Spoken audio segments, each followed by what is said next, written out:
Dois dedos de conversa. Todos os dias. Dois dedos de conversa. Uma rúbrica de João Figueiras e convidados. Na Alvor FM.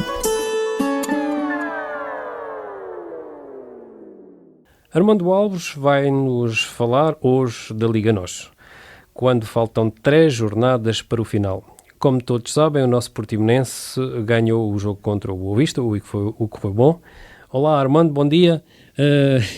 Como é que vão ser as 3 próximas jornadas para o nosso Portimonense? Vai ser complicado, não? São só duas. São só duas jornadas que restam. O Portimonense vai jogar a Passos de Ferreira e depois na última jornada recebe o Aves, que já tem a sua situação resolvida. Exato. Vai descer de divisão. Há bastantes jornadas que já se sabe isso. Era a equipa que estava de resto em pior situação quando o campeonato foi retomado, a uma diferença já muito considerável. Aliás, também o Portimonense estava a 6 pontos da equipa mais próxima, que era o Passos de Ferreira, curiosamente o adversário agora da próxima jornada. O certo é que o Passos de Ferreira também fez uma excelente recuperação desde que o campeonato foi retomado e acabam por ser agora outras equipas que surgem ali a lutar pela permanência com o Portimonense. Estamos a falar do Vitória de Setúbal e do Tondela. E importa aqui realçar a notável recuperação do Portimonense, a crença do grupo, o excelente trabalho desenvolvido pelo Paulo Sérgio, porque não é fácil, até do ponto de vista anímico, quando se cai nos lugares da descida, o normal é haver dificuldades para conseguir reagir, haver muito nervosismo, muita intranquilidade, as equipas acabarem por não conseguir expressar em campo aquilo que efetivamente valem, uma vez que a necessidade de pontos acaba por, digamos que, tolher algum discernimento, alguma lucidez.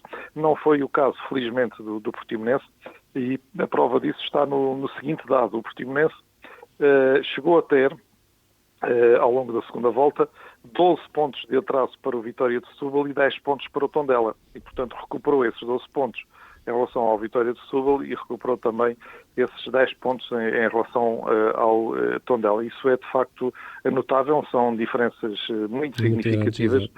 E depois há um outro dado, é que o Portimonense andou meia volta precisa nos lugares de descida. O Portimonense caiu nos lugares de descida ainda na primeira volta, no dia 4 de janeiro, quando se deslocou ao terreno do Boa Vista e empatou a 1. Nessa jornada o Passos de Ferreira ganhou e ultrapassou o Portimonense e, portanto, passadas 17 jornadas, com uma vitória diante do Boa Vista, o Portimonense conseguiu sair da zona de descida e tem agora algo que é muito importante nestas 2 jornadas finais, é que depende só de si.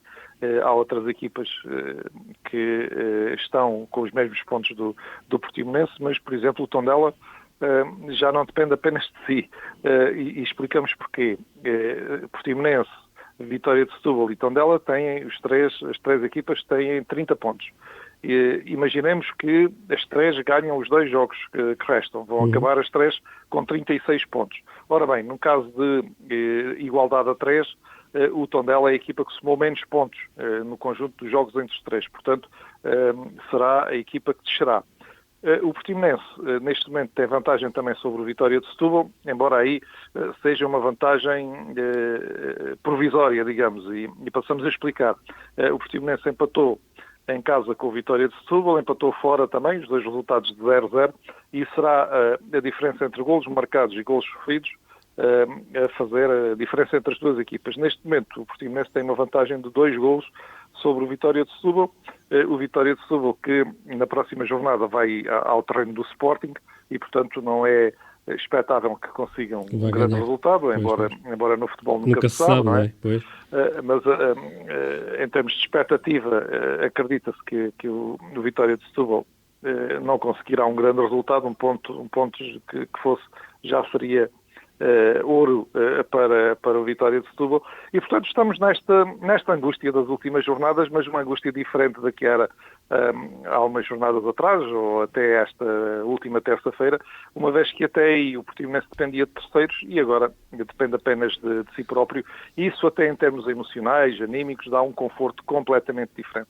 Uma coisa é toda a gente no grupo perceber que depende apenas daquilo que consiga fazer em campo. Outra coisa é uma equipa saber que pode ganhar até por 4 ou por 5, terceiros, exatamente. Desde que os adversários ganhem, esse esforço acaba por não valer muito.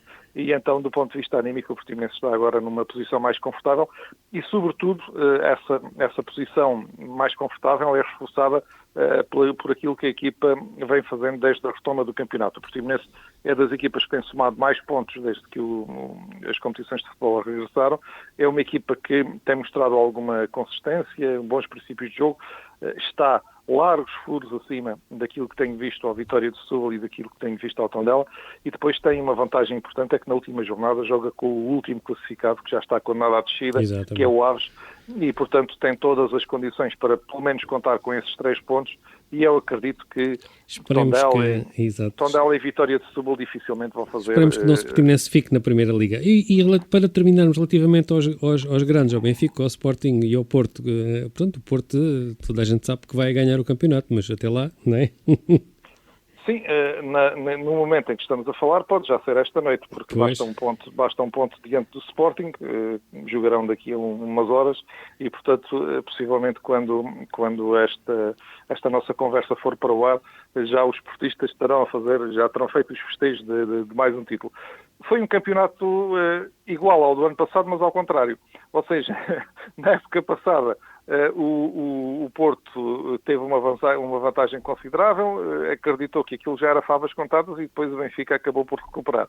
Este ano foi um pouco o filme visto ao contrário. O Benfica ganhou uma vantagem significativa, possivelmente acreditou também que o Porto já não chegava lá, e a verdade é que chegou.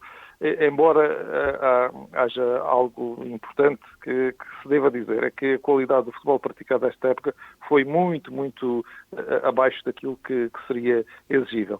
Tanto o futebol do Porto, como o Benfica, como o Sporting, não estiveram ao nível daquilo a que de facto será exigível num campeonato que se pretende com qualidade e com a dimensão do português. É fruto das circunstâncias ou fruto de jogadores com menor qualidade técnica?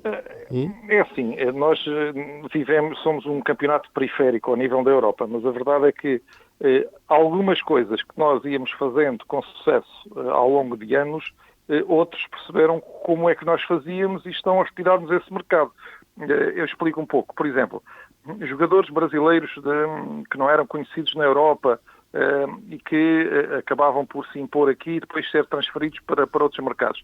Neste momento já há clubes na Áustria, clubes na Suíça, clubes na Bélgica, que fazem o que os portugueses faziam, ou seja, vão buscar jogadores brasileiros jovens, desconhecidos, e acabam por fazer equipas competitivas com esses jogadores e depois acabam por vender esses jogadores para a Espanha, para a Inglaterra, enfim, fazerem aquilo que era o modelo dos clubes portugueses.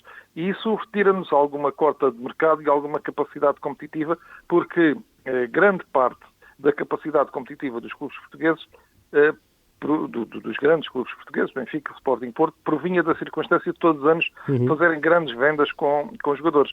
Ora, nós temos de facto muitos talentos portugueses, chegam ainda alguns poucos talentos brasileiros, argentinos e por aí fora, mas já são menos do que eram há uns anos, já há outros mercados que são tão competitivos como o nosso, e isso retira-nos algumas possibilidades de afirmação a nível internacional, como se tem visto na Liga dos Campeões e na Liga Europa, e faz também com que o nosso campeonato perca alguma qualidade, porque jogadores que, do ponto de vista teórico, digamos assim, poderiam passar por aqui, acabam por chegar a outros mercados, a outros campeonatos e por valorizar essas equipas. Mas no que toca ao Algarve, o importante é que vamos ter a região na próxima época representada seguramente pelo Farense, e há todas as condições, agora ainda mais, para que o Portimonense acredite que pode assegurar a manutenção. Vamos acreditar. Vamos esperar. Faltam apenas 2 jogos. Okay. Se o Portimonense ganhar em Passos de Ferreira, fará já a festa.